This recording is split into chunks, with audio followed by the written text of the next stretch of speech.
The meeting room aboard the TSS Intrepid was frigid, the glow of star charts casting sharp shadows across Ethan Kane's angular face, highlighting his piercing blue eyes.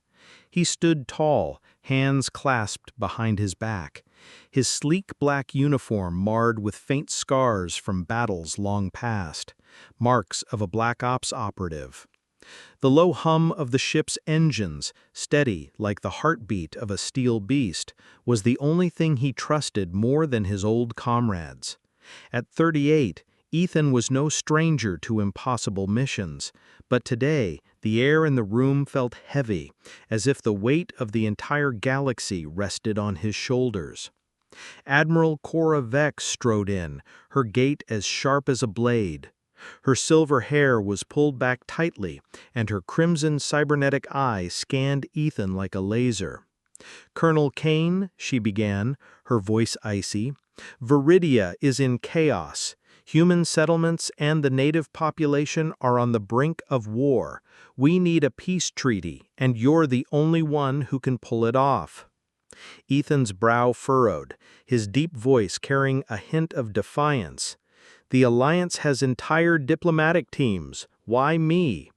He knew the answer, but wanted to hear it from her, to feel the full weight of the task ahead.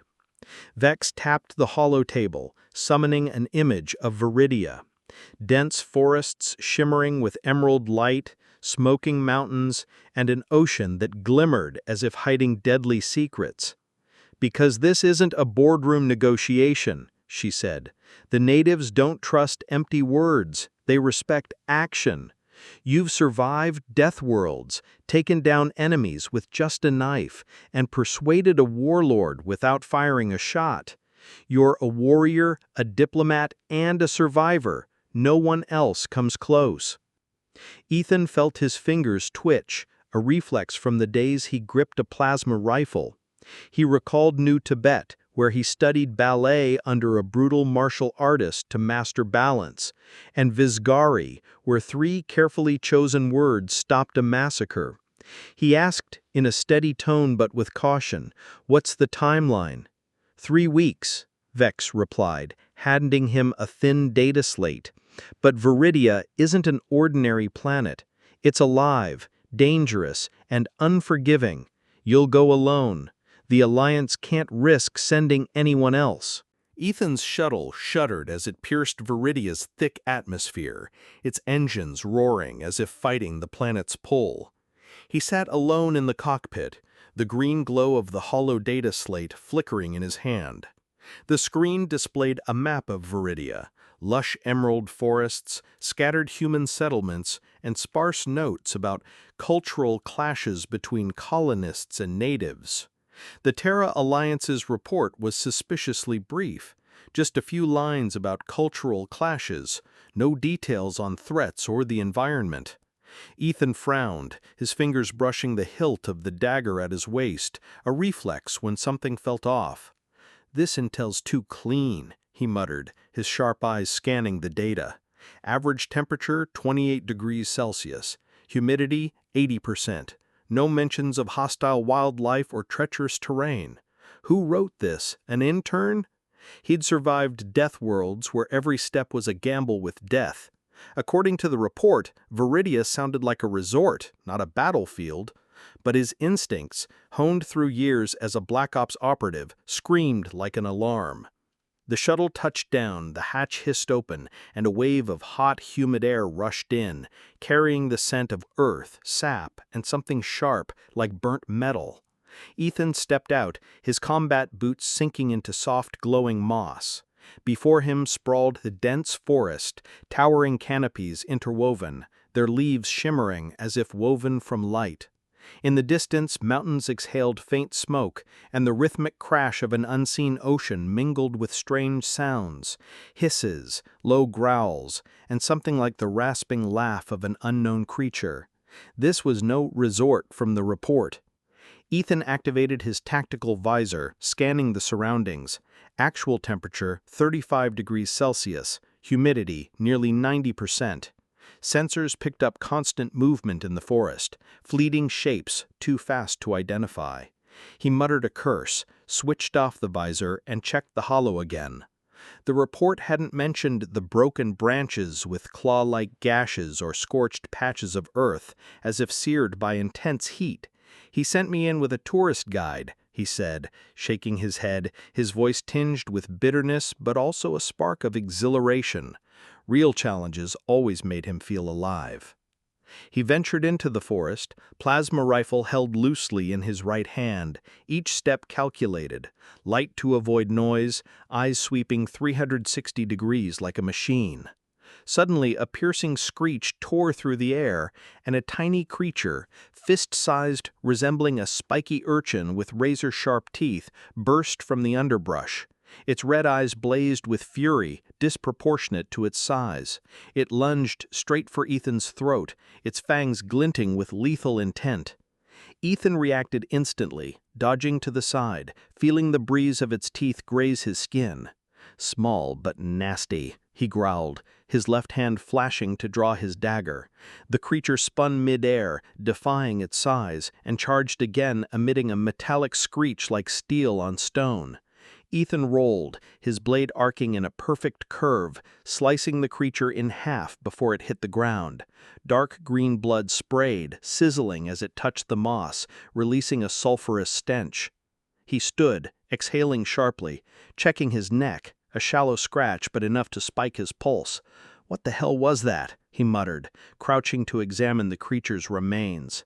Its spine still quivered, as if alive, and its dimming red eyes retained a feral glint. The hollow report hadn't mentioned this tiny beast ready to kill in an instant. Ethan shook his head, tossing the slate into his pack. "Hostile is an understatement," he said to himself, as another sharp screech cut through the air, distant but larger, as if something bigger prowled the forest. Every sense, honed from years battling Cortai and surviving brutal planets, screamed that Viridia was a living machine, and he'd just stepped into its heart. He wiped his blade, sheathed it, and checked his plasma rifle, his eyes glinting with caution and excitement. "All right, Viridia," he said, his voice low but defiant, "show me what else you've got." He pressed deeper into the forest, steps steady, but a nagging question gnawed at him. If something so small was this vicious, what about the bigger ones? Suddenly, a shadow flickered in the undergrowth. Not a beast, but a humanoid figure, slender, with silver hair glinting under the forest's glow. Ethan froze, grip tightening on his rifle, but he held fire. The figure vanished as quickly as it appeared, leaving an eerie sensation, as if he had been watched. "Natives," he muttered, recalling the hollow's brief note, but his razor-sharp instincts told him this wasn't a random encounter.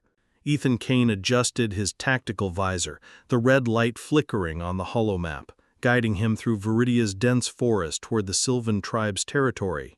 The destination was a deep woodland where the natives were known to dwell, but the map, still as suspicious as ever, only showed basic outlines, a winding river, a low mountain range, and vague symbols for cultural intersections.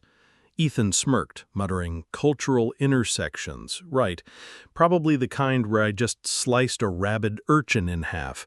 He stowed the hollow slate, his right hand gripping the plasma rifle tightly, his left ready to draw the dagger.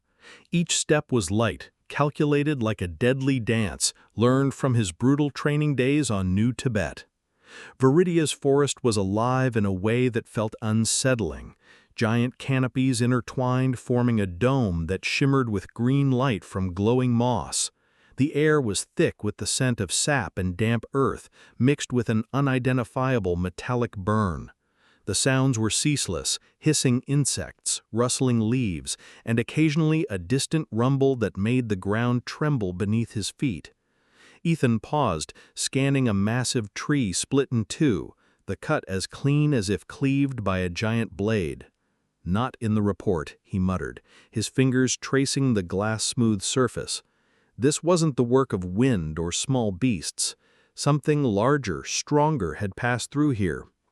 As he ventured deeper, signs of destruction grew more apparent. A human settlement, or what was left of it, emerged beyond a thicket. Metal huts were torn apart, edges jagged as if clawed by enormous talons. A watchtower lay collapsed, its steel frame twisted like melted wax. Ethan crouched, examining a shard. Its surface glistened with green liquid that bubbled on contact with air, releasing an acidic stench. "Not plasma weaponry," he whispered, his eyes sharpening with caution. He'd seen similar marks on Gao, where a colossal creature leveled an outpost in minutes. But the holo report hadn't mentioned any threats like this. Ethan tightened his grip on the rifle, a mix of excitement and unease rising in his chest. Viridia was playing a game of cat and mouse, and he didn't like being the prey. Suddenly, a deafening roar tore through the air, so powerful it made the leaves shudder as if caught in a storm. Ethan dropped low, hiding behind a tree, his visor switching to infrared. Ahead, a few hundred meters away, a massive shape moved through the forest, long, metallic, with hissing sounds like steam escaping a reactor. He couldn't see it clearly, but instinct told him this wasn't something he wanted to face alone. "Dragon," he muttered, recalling tales of giant beasts on death worlds. He wasn't sure if that was the right word, but this was definitely not the Alliance's tourist guide. He backed away, choosing a detour, his heart pounding steadily like he once faced a pack of hunters on Vizcurry. The path led him to a sparser part of the forest, where the light from Viridia's twin suns pierced through, casting shimmering streaks on the ground. He checked the holomap again. The Sylvan territory was only a few miles away. But before he could proceed, a sharp screech rang out, followed by a scream, human-like, but not quite. Ethan sprinted toward the sound, his body moving like a machine, each step precise, dodging broken branches and gnarled roots. He leapt over a stream, water splashing like liquid crystal, and skidded to a halt behind a dense bush. Before him, a scene that made his heart skip a beat. A monstrous creature, wolf-like in form, its body gleaming black as if forged from shadow, with a mouth of dagger-sharp fangs, was cornering a slender female warrior. Her skin shimmered pale green like pearl under the forest light, her long silver hair flowing like shattered moonlight, and her emerald eyes blazed with unyielding will.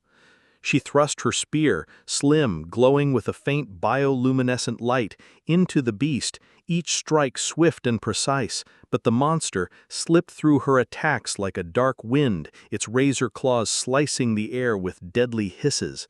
With a swing of its paw, heavy as a hammer, it shattered the spear, splinters flying as if torn by a small explosion, but the warrior didn't falter. She gripped a broken half of the spear, blood seeping from her palm where the jagged wood pierced her skin. With a low growl, she lunged into close combat, her body moving like a dance of life and death, dodging slashes that could split a tree in half. She stabbed repeatedly, rhythmic like a heartbeat, each thrust a defiance, but the wolf, with speed beyond imagination, always evaded, its red eyes glowing like molten steel, as if toying with its prey.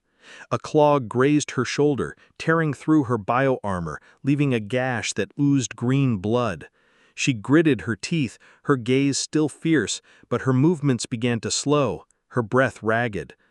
Suddenly, the beast paused, crouching low, muscles rippling as if ready to crush everything in its path.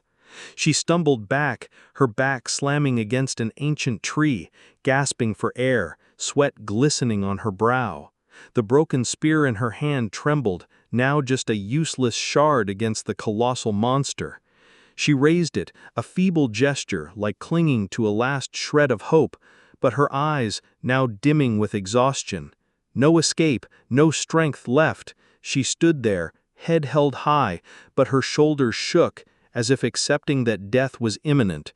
The wolf roared, its bellow shaking the forest, jaws wide, ready to lunge and tear her apart. Time seemed to slow down in front of Ethan.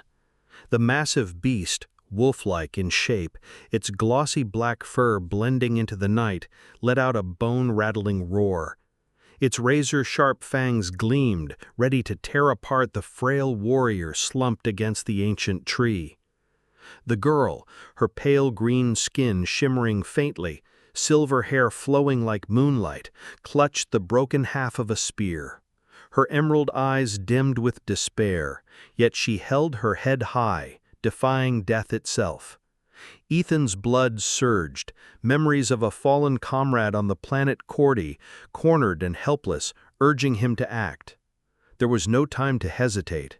He had to save her. The wolf lunged, its claws flashing like blades. Ethan yanked his plasma pistol from its thigh holster, his fingers brushing the trigger with the precision of an artist. He aimed for the beast's glowing red eyes and fired. A blinding blue beam tore through the air, hitting its mark. The wolf howled, its head jerking to the side, its leap veering off course. Its claws sank deep into the tree, sending splinters flying. The girl collapsed, rolling aside just in time to escape death's grasp. Ethan didn't pause. He burst from the bushes, his body moving with the fluid grace of a deadly dance, each step light yet powerful, honed through years of training on New Tibet. The wolf wheeled around, one eye now blind and oozing dark green blood, but still ferocious, snarling as it charged. Ethan leapt, grabbing a fistful of its steel-like fur, climbing onto its back like a mountaineer. The beast thrashed, trying to throw him off, but Ethan held tight, his thighs clamping its flanks, his left hand gripping fur, his right firing the plasma pistol repeatedly. Plasma bolts exploded, searing the beast's flesh, but its obsidian skin, thick as armor, only bore shallow scorch marks, not enough to bring it down. "Damn, you're tough," Ethan growled, his breath hot in the humid air. He realized the plasma pistol wasn't enough. This creature was too strong, too resilient. He let the pistol dangle at his side and drew his dagger from his belt. The blade glinted in the forest's dim light, sharp as his resolve. The wolf bucked wildly, trying to shake him, but Ethan, with perfect balance, plunged the dagger into its neck. The thick hide resisted, but he gritted his teeth, driving the blade with all his strength, slicing a deep gash through its natural armor. Green blood sprayed, steaming as it hit the ground, and Ethan yanked the blade, tearing a long rip from neck to chest. The wolf's agonized scream echoed through the forest, startling a flock of strange birds into the canopy. It thrashed, claws slashing wildly, but Ethan jumped clear, rolling to dodge a final desperate swipe. The beast staggered, blood gushing like a river, then collapsed, its massive body shaking the ground. Ethan stood tall, panting, wiping green blood from his dagger onto his sleeve. His eyes stayed sharp, scanning the forest for other threats. Viridia was no place to let his guard down. He turned to see the girl struggling to her feet, green blood trickling from her shoulder, staining the forest floor. She gripped the broken spear like a lifeline, her emerald eyes now flashing with suspicion, mixed with reluctant gratitude. Ethan raised a hand, palm open, signaling he meant no harm. "I'm not your enemy," he said, his voice low but clear, carrying the diplomatic edge he'd used to negotiate with Gaoan warlords. "I'm Ethan Kane from the Terra Alliance. I'm here to meet your tribe." She stood straighter, though her body trembled with exhaustion. Her pale green skin shimmered under the light filtering through the trees, and her silver hair danced in a passing breeze. She studied him, her gaze sharp as a blade, dissecting his every word. "Terra," she repeated, her voice cold, like rustling leaves mixed with flowing water. "Invaders, you come with machines, destroy forests, and now weapons." She pointed at his plasma pistol, her eyes flashing with contempt. Ethan stayed calm, though his agent instincts buzzed, warning him of the tension in her voice. He'd faced this before, tribes on distant planets, wary of humans because of past mistakes. "I'm not a destroyer," he said, his eyes locked on hers, sincere but firm. "The Alliance wants to work with your tribe, not fight, but I need to meet your elders to talk." She gave a bitter, tired laugh. "Peace! On Viridia, peace is what the strong promise before they strike. She stepped closer, still clutching the broken spear, its tip lowered but ready to strike if he made a wrong move. Why should I trust you, stranger, who kills an Yg'thar like it's a game? Ethan frowned, noting the name Yg'thar, likely the wolf creature. He lowered his hand, standing still to show he wasn't a threat, but his eyes stayed sharp, unwavering. "Because I just saved your life," he said, his voice steady but edged with challenge. "And because I know your tribe doesn't want to keep living among ruins, like the settlement I passed on my way here. I don't know what's happening here, but I want to find out and help. Take me to your elders, and I'll prove my words." She stared at him, her gaze wavering between doubt and curiosity. Finally she lowered the spear, though she didn't let go. "Lira," she said, her voice softer, as if the name was a small concession. "If you want to meet the elders, follow me, but if you betray us—" She tilted her head, her eyes flashing a deadly warning. "Viridia will swallow you whole." Ethan nodded, a faint smile tugging at his lips, the warrior in him respecting her bluntness. "Fair enough, Lira," he said, holstering his dagger and pistol, though keeping his hands ready.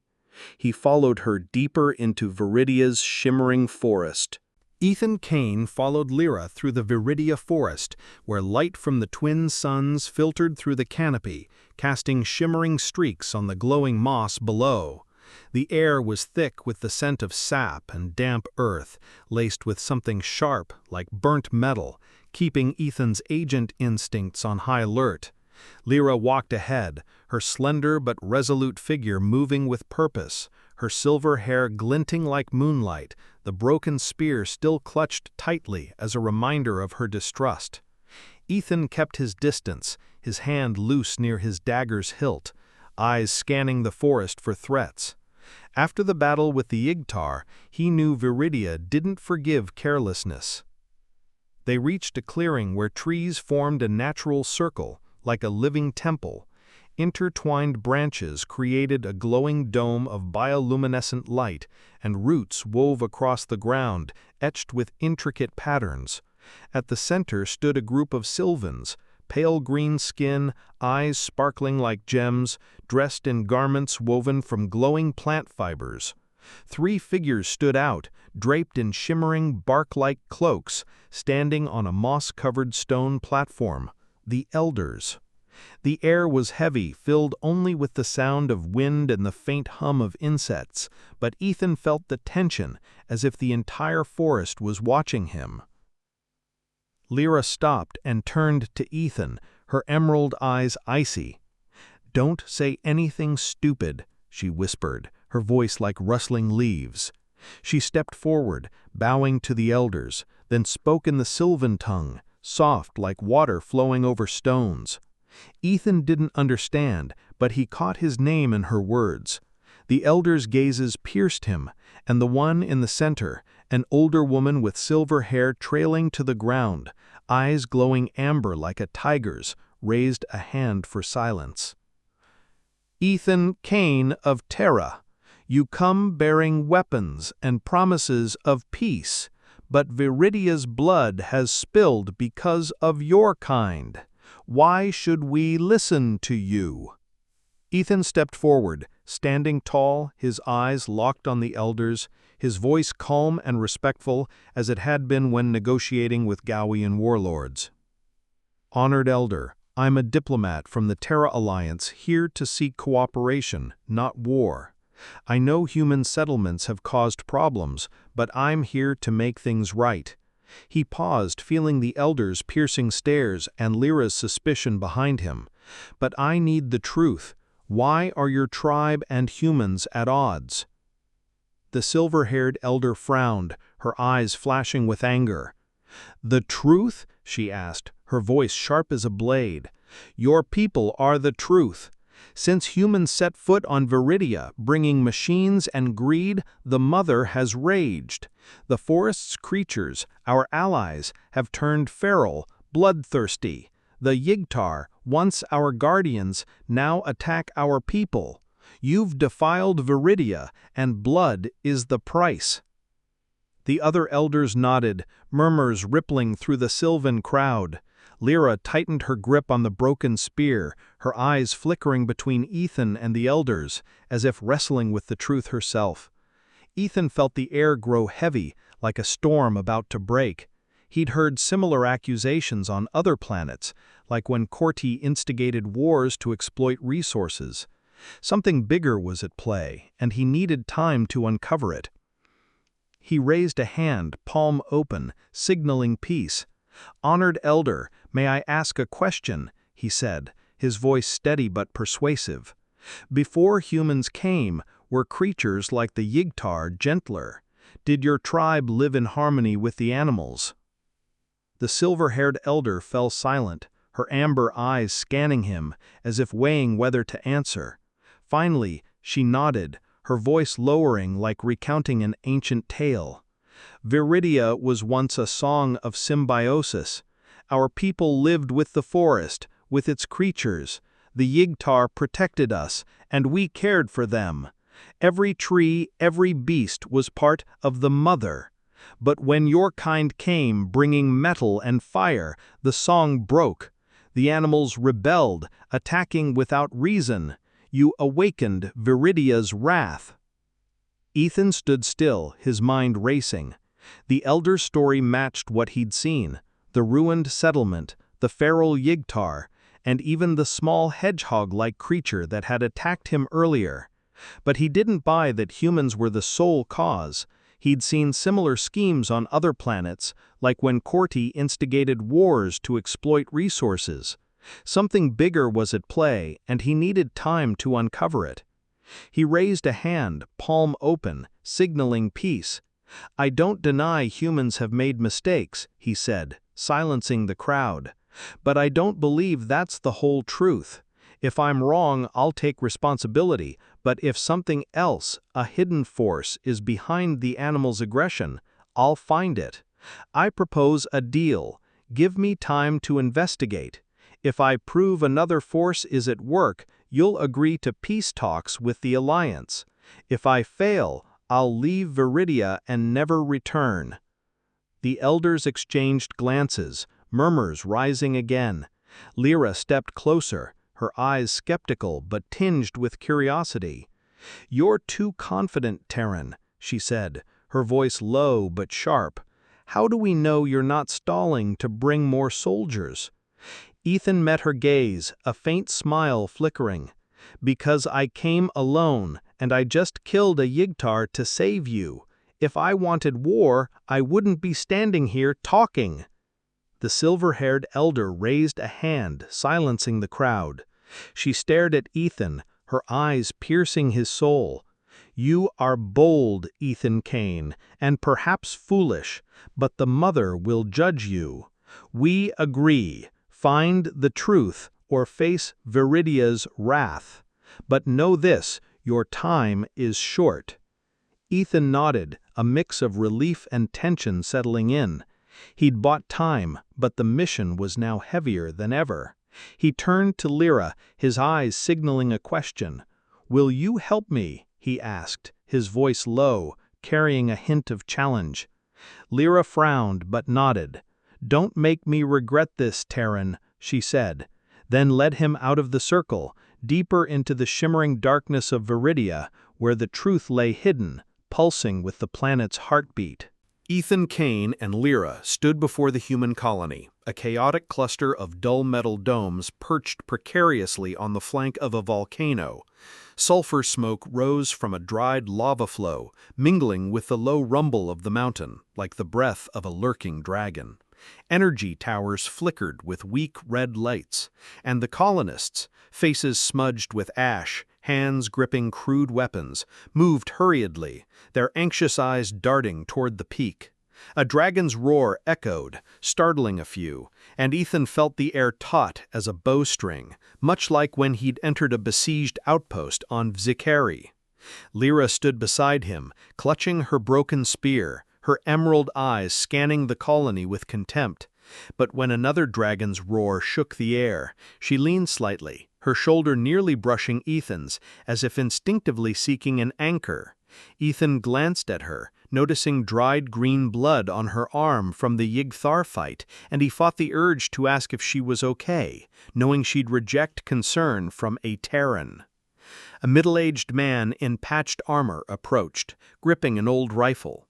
"Who are you?" he demanded, his voice rough, eyes lingering suspiciously on Lira. "Sylvans aren't welcome here." Ethan raised his hand, palm open, his voice calm and clear.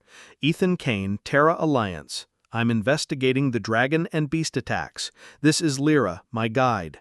He glanced at Lira, seeing her stand tall, her gaze cold but not objecting. "I need to speak with someone who knows what's been happening." The man lowered his rifle, frowning. "I'm Torv. Follow me, but don't cause trouble."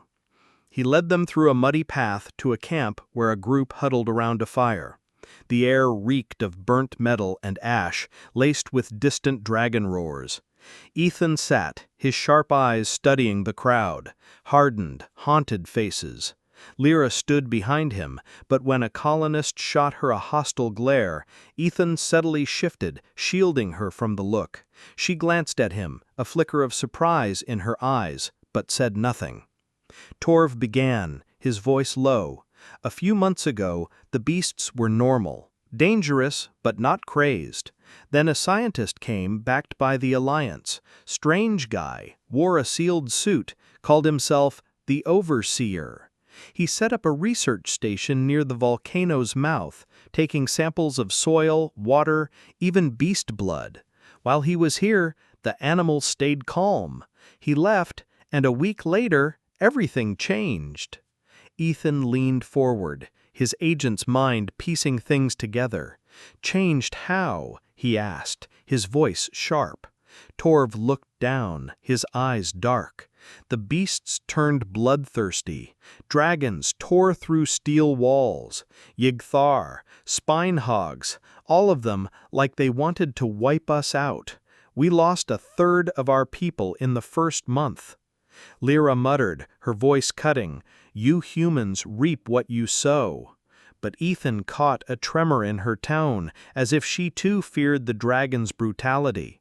He turned, their eyes meeting, and for a moment he saw a spark of worry in her gaze. Not for herself, but for her forest. He wanted to say something but held back, focusing on Torv. What did the Overseer do at the station? Anything unusual before the beasts went mad? An older woman spoke up, hands trembling. "The night before the dragons attacked, I saw red light from his station, like veins pulsing on the mountain, and a smell, acidic but sweet, spreading through the forest. After that, the beasts were like demons." Ethan's pulse quickened, but he stayed calm. Red light? Sweet acidic smell? He'd seen signs like these in illegal bioexperiments on Zikari. This wasn't a coincidence.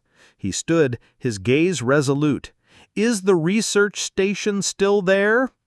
Torv nodded, pointing up the slope. "Abandoned, near the dragon caves. No one dares go up." Ethan turned to Lira, his eyes both challenging and gentle. "You in? The truth is up there, and I think it'll help your people too."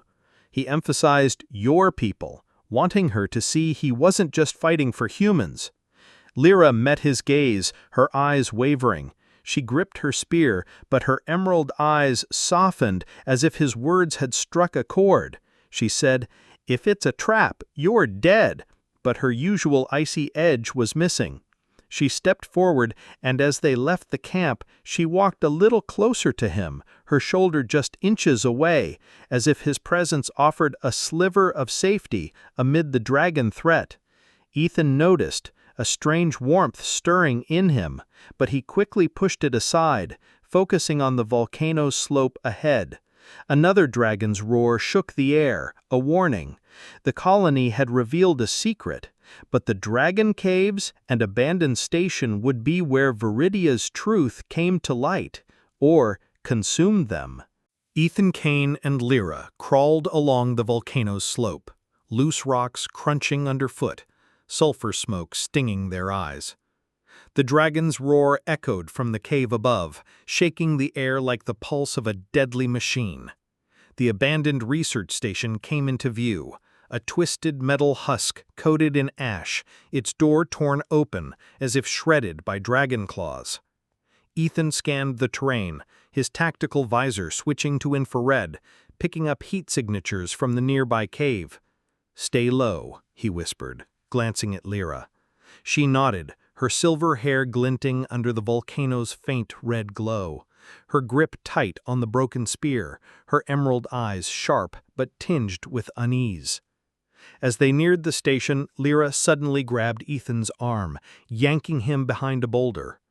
A massive dragon's shadow swept past, its scales gleaming like steel, its breath spewing black smoke. Ethan felt her hand tremble slightly, and he placed his hand over hers, an instinctive gesture of reassurance. "I won't let it see us," he whispered, his eyes locking onto hers, sincere. Lira met his gaze, her expression softening for a second, but she pulled her hand back, nodding firmly. "Go," she said, her voice low, but Ethan noticed she stayed closer to him as they slipped into the station. Inside the station was a wreck, smashed machinery, flickering hollow screens, and the thick, sweet acidic smell the colonists had described. Ethan knelt, picking up a metal fragment etched with Sylvan symbols, curving lines like tree roots, faintly glowing. He handed it to Lira, his eyes questioning. She touched the markings, her face darkening. "Our people's technology," she whispered, her voice trembling with anger. "He stole it." Ethan nodded, his agent's mind piecing things together. He searched a console, finding a working hollow storage device. Activating it, a blurry image appeared, a man in a cloak, his voice cold, reciting notes. "Experiment 47, biological stimulation using Sylvan enzymes successful. Beasts, dragons, Yg'thar, turned aggressive, easily controlled to clear the way for Viridia crystal mining. The Terra Alliance will have an endless resource supply." The hollow shifted, displaying coordinates beneath Viridia's ocean, pinpointing Abyss Station, the Overseer's secret research lab. Lira gripped her spear, her eyes blazing. "He used the mother's blood to manipulate the forest's beasts," she growled, stepping forward, as if to smash the device. Ethan stopped her, his hand on her shoulder, feeling her muscles tense under her cool green skin. "Lira, we need this for proof," he said, his voice low but firm. She looked at him, her eyes filled with pain, and Ethan felt a fierce urge to comfort her. "He'll pay," he said, his tone certain, "but we need to get to Abyss Station." Lira took a deep breath, her gaze wavering between rage and gratitude. "You're not like other Terrans," she said, her voice soft, almost reluctant. Ethan gave a faint smile, a warmth spreading in his chest, but he quickly pushed it aside, focusing on the mission. "Wait till you see what I can do," he replied, his eyes flashing with challenge. Suddenly, a dragon's roar shook the station, dust raining from the ceiling. Ethan pulled Lira down, shielding her as a massive claw tore through the wall, revealing glowing red eyes. "Run!" he shouted, shoving her toward the back door. They bolted out, rocks tumbling underfoot, the dragon in pursuit, its scorching breath hot on their heels. Ethan fired his plasma pistol, blue bolts striking the dragon's scales, making it roar but not slowing it. Lira stumbled, and Ethan spun back, pulling her up, his hand gripping hers tightly. "No one gets left behind," he said, his eyes locked on hers, and for a moment Lira nodded, a spark of trust in her gaze. They rolled into a ravine, dodging the dragon, but its roars still echoed. Huddled behind a boulder, panting, Ethan checked Lira, noticing a fresh scratch on her shoulder. He touched it, his fingers brushing her green skin lightly. "You okay?" he asked, his voice low, laced with concern. Lira looked at him, her eyes softer than ever. "Thanks to you," she whispered, and this time she didn't pull her hand away immediately. They sat there briefly, their breaths mingling, before Ethan stood, his gaze resolute. "Abyss Station. We're going under the ocean." Ethan Kane and Lira stood on a cliff overlooking the Viridian Sea, its black waves roaring, the twin suns' light glinting on the water like 1,000 silver blades. The Sylvan ship, its pearlescent hull pulsing with green veins like a beating heart, hovered above the waves, ready to dive toward Abyss Station. Ethan checked his plasma pistol, tension coiling in him like before a battle on Vizikari. But when he looked at Lira, he saw her gazing out at the ocean, silver hair billowing, emerald eyes holding the weight of the planet. "Ready?" he asked, his voice low, tinged with concern. Lira turned, her gaze resolute, but a rare, warm smile flickered. "The ocean is Viridia's blood," she said, stepping closer, their shoulders brushing, as if seeking an anchor. "You're the one who should worry, Terran." Ethan grinned, feeling her warmth, wanting to take her hand, but holding back. "Just watch what I can do," he replied, his eyes flashing with challenge, but full of trust. They boarded the ship and it plunged beneath the waves, the black water swallowing them. Bioluminescent light from the hull illuminated the seabed, coral like giant spines, glowing algae like stars. Lira piloted, her fingers gliding over the organic console, sylvan light reflecting on her green skin.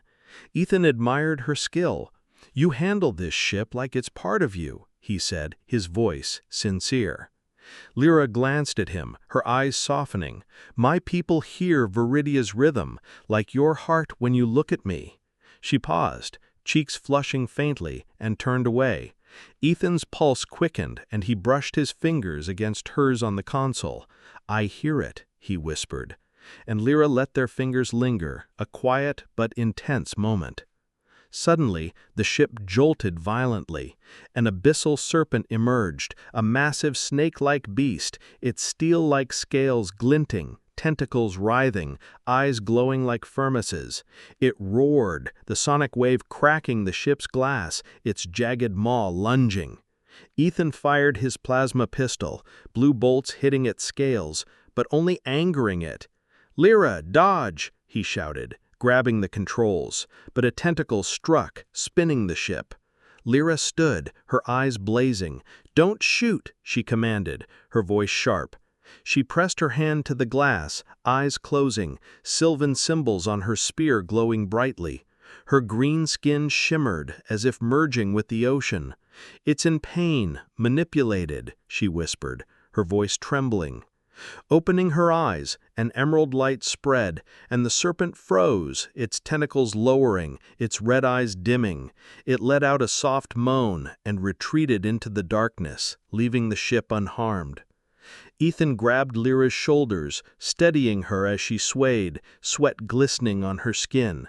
"You did it," he said, his voice full of awe, hands firm on her. Lira panted, meeting his gaze, her eyes soft. "Because of you," she whispered, her hand brushing his, trembling but sincere. Ethan's chest tightened, and he helped her sit, his eyes never leaving hers. The ship reached Abyss Station, a massive metal structure in an ocean trench, its red lights pulsing like veins. They entered through a broken hatch, water dripping, and moved into dark corridors, Lyra's glowing spear lighting the way. Ethan took point, pistol ready, glancing back to ensure her safety. They pressed against a wall as metal clanged nearby, shoulders touching, breaths mingling. "Stay with me," he whispered, his eyes locked on hers. Lira nodded, her hand grazing his arm, like a promise. The operations room appeared, the overseer standing before a holomap of Viridian crystal mining sites. He, hooded, eyes glinting behind data lenses, turned, his voice cold. "Ethan Kane, Lira Sylvan, two fools." Ethan raised his pistol, eyes sharp. "Your experiments killed people, manipulated beasts. Stop, or die." The Overseer laughed dryly. "Viridian crystals are power beyond Terra. Sylvan enzymes were just the start. She," he pointed at Lira, eyes malicious, "is the final key." Lira growled, her spear blazing, but Ethan stepped in front, hand on her shoulder. "He's baiting you," he said, voice taut. "Don't fall for it." The Overseer edged toward a console, but Ethan fired a warning shot, plasma scorching the floor. "Don't move," he growled. Lira advanced, spear aimed at him, eyes aflame. "You touched Viridia's blood, and you'll pay," she said, her voice shaking with rage. The Overseer stepped back, eyes wavering, but his smile lingered. "You understand nothing," he said, hand near the console. "Viridia is the start of an empire." The station trembled, a sea creature's roar echoing outside the glass. Ethan and Lira stood close, eyes fixed on the Overseer, pistol and spear ready. He was cornered, but his cunning gaze hinted at a hidden card. "Do you think you've won?" the Overseer sneered, his voice sharp as a blade. "Viridia belongs to the Alliance." Ethan raised his plasma pistol, eyes piercing. "It's over," he growled. Lira stood beside him, her sylvan spear glowing brightly, emerald eyes burning with fury. "You'll pay," she said, her voice trembling with anger. The Overseer hit a button, and the station sprang to life. Metal walls slid open, releasing mutated beasts, spiked Yg'thar with glowing red quills, sea serpents with blazing eyes, and the abyssal serpent, its massive steel-scaled body and thrashing tentacles tearing up the floor. Their roars shook the glass, and Ethan smelled the sweet acidic stench, the Overseer's drug. "Destroy them," the Overseer commanded, retreating behind an energy shield. Ethan pulled Lira aside, dodging a tentacle, firing plasma at a Yg'thar, the blue bolts searing its quills, but not stopping it. "Lira, get back!" he shouted, shielding her as a serpent lunged. Lira stabbed her spear, its green light slicing through, but she staggered under the onslaught. "He's controlling them!" she yelled, eyes blazing with resolve. Ethan grabbed her hand, pulling her close, their gazes locked. "You can do this, Lira, like with the abyssal. I'll hold them off." She looked at him, eyes wavering, then nodded, squeezing his hand for a moment, as if drawing strength. Lira leapt onto a holo-platform, planting her spear on the floor, its sylvan symbols glowing fiercely. She closed her eyes, her green skin shimmering, silver hair flowing like starlight. Ethan stood in front of her, firing relentlessly, plasma bolts repelling a Yg'thar, his foot kicking back a serpent. A tentacle from the abyssal serpent lashed out, and Ethan rolled, pulling Lira down, shielding her from the blow. "Keep going," he shouted, blood dripping from a gash on his arm, but his eyes stayed on her. Lira took a deep breath, whispering, "Viridia, hear me." Her psychic power erupted, an emerald light flooding the station like a wave. Ethan felt her heart beat through their touching hands, strong as the ocean. The abyssal serpent roared, its red eyes dimming, tentacles stilling. The Yg'thar convulsed, its quills lowering. The serpents froze, whimpering, as if freed from a trance. All the beasts stood still, their eyes pained, liberated. Lira opened her eyes, panting, the light fading, and she swayed. Ethan caught her, holding her tightly, whispering, "You did it." She looked at him, eyes soft, whispering, "Because of you, Ethan." The Overseer roared, pounding the shield. "No!" he screamed, activating a device, but Ethan charged, punching through the shield, yanking him out. The Overseer struggled, but Lira stabbed her spear into the console, destroying the system, plunging the station into darkness. Ethan bound the Overseer's hands with plasma cuffs, forcing him to his knees. "You'll face Sylvan justice," he said, voice cold. Lira stood beside him, spear aimed at the Overseer, eyes blazing. "You stole Viridia's blood. My tribe will judge you." The station shook, water leaking through cracked glass. Ethan grabbed Lira's hand, pulling her and the prisoner to the exit. They raced to the Sylvan ship, the beasts standing still, as if bidding them farewell. The ship surged upward, water swirling behind. In the cockpit, Ethan and Lira panted, the overseer bound in a corner. Ethan looked at Lira, water glistening on her green skin, and couldn't resist. He brushed her silver hair from her face. "You were incredible," he said, his voice low, thick with emotion. Lira placed her hand on his chest, her emerald eyes shining. "And you're the one I choose," she whispered, pulling him close.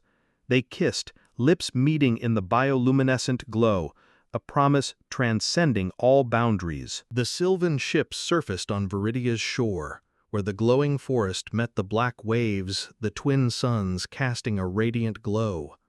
The Sylvan tribe waited, their cloaks shimmering, spears glowing with symbols. Lira led the overseer, his hands bound, her gaze resolute, his once cunning eyes now defeated. Ethan walked beside her, pistol ready, but his eyes sought Lira, a faint smile on his lips. The Sylvan elder, her silver hair like moonlight, stepped forward, her gaze stern. "The betrayer will face judgment," she said, her voice resonating like forest wind. Ethan activated the holo device on his wrist, a flickering image appearing, Commander Alina Voss of the Terra Alliance, her face strict but fair. "Report, Kane," she said, her voice steady. Ethan stood tall, his gaze firm. The overseer manipulated beasts with Sylvan technology, killing to mine Viridian crystals. He's captured, and I propose Sylvan justice handle him. Lira stepped forward, her voice clear. "He stole Viridia's blood, murdered our people. My tribe demands judgment, and peace with Terra." Voss studied Lira, her eyes weighing, then nodded. "The Alliance acknowledges its error. We were unaware of his scheme. I propose a peace treaty. Terra halts mining on Viridia, respecting Sylvan rights." The elder nodded, raising her hand, a glowing Sylvan gem in her palm. "We accept, provided Viridia's blood remains untouched," she said. Ethan transmitted the holodata from Abyss Station, proof of the experiments, to both sides. Before the tribe and the holo, Lira and the elder signed the treaty on a stone slab, etched with glowing Sylvan symbols, flaring as it was sealed. Voss signed via holo, her image shimmering in confirmation. "Peace," she declared, and the holo faded. The tribe cheered, spears raised high, light spreading.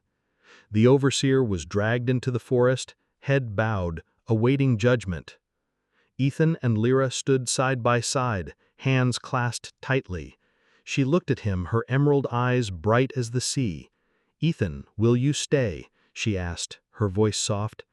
Ethan smiled, squeezing her hand. "With you, I'd stay anywhere." Lira leaned into him, and they walked into the glowing forest, the volcano rumbling distantly, the sea singing. Viridia was free, its blood safe, and their hearts beat as one, opening a new future.